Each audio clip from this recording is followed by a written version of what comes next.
जसं मी सुरुवातीला म्हटलं की तुम्ही वैचारिक नेते आहात, तुम्ही विचार देता, चुकीला चूक म्हणता, बरोबर तिथं बरोबर म्हणता. महानगरपालिका निवडणुका नुकत्याच पार पडल्या, तिकीट वाटप झालं, प्रचारामध्ये आपण अनेक गोष्टी पाहिल्या, पैसा पाहिला, तमाशा पाहिला.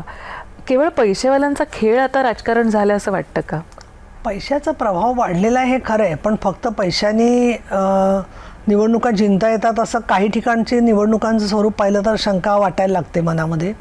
कारण जी माणसं काहीच कार्य केलेलं नाही आहेत अशी निवडली जातात आणि काही ज्यांनी खूप कार्य केलं आहे, 10-15 वर्ष चांगलं कार्य केलेलं आहे, लोकांसाठी शाळा काढल्या आहेत, मदत केलेली आहे, त्यांना लोक विसरतात. म्हणजे त्याच्यावरून असं दिसतंय की थोडंसं राजकारण क्षणभंगूर झालेलं आहे की त्या 8-15 दिवस जे काय कोण काम करतो त्याच्यामधून काम होतं, किंवा केंद्राने जे काम केले, राज्यांनी जे काम केले तेच फक्त महत्त्वाचं असं लोकांना वाटतं.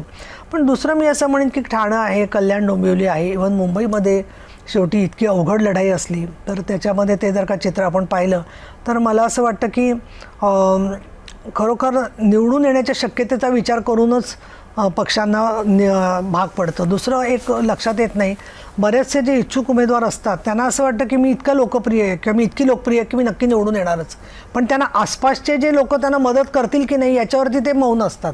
तर शेवटी असे की ते टीम वर्क आहे. बरोबर. त्यामुळे तिथले जे प्रमुख लोक असतात त्यांना जर का वाटत असेल की ही व्यक्ती किंवा ही महिला पुरुष निवडून येणार नाही आहे, तर अशा वेळेला काहींचं असंही होतं की मी पाहिलं की युती होणारे म्हणून ते उभे असतात, युती झाली नाही तर ते उभेच राहत नाहीत, असं सुद्धा काही लोक करणारे असतात. आणि म्हणून मला असं वाटतं की केवळ पैशाचा खेळ नाही आहे, पण पैसा हा त्याच्यातला मुख्य सूत्रधार झाला आहे असं म्हणता येईल. फक्त एकच सूत्रधार नाही आहे, पण काही ठिकाणी आपल्याला दिसतं की अगदी 25 मतांनी लोक निवडून आली आहेत, तिथे तो माणूस जो निवडून आला आहे तो प्रचंड श्रीमंत आहे आणि दुसरा गरीब आहे अशातलाही भाग नाही आहे. आणि त्यामुळे मला असं वाटतं की पैशाचं वर्चस्व नक्कीच वाढलेलं आहे, पण त्याचबरोबर सातत्याने काम, आणखीन एक मीडियामधून कशा प्रकारे परसेप्शन तयार करता येतं याच्यावरती पण बरंचसं अवलंबून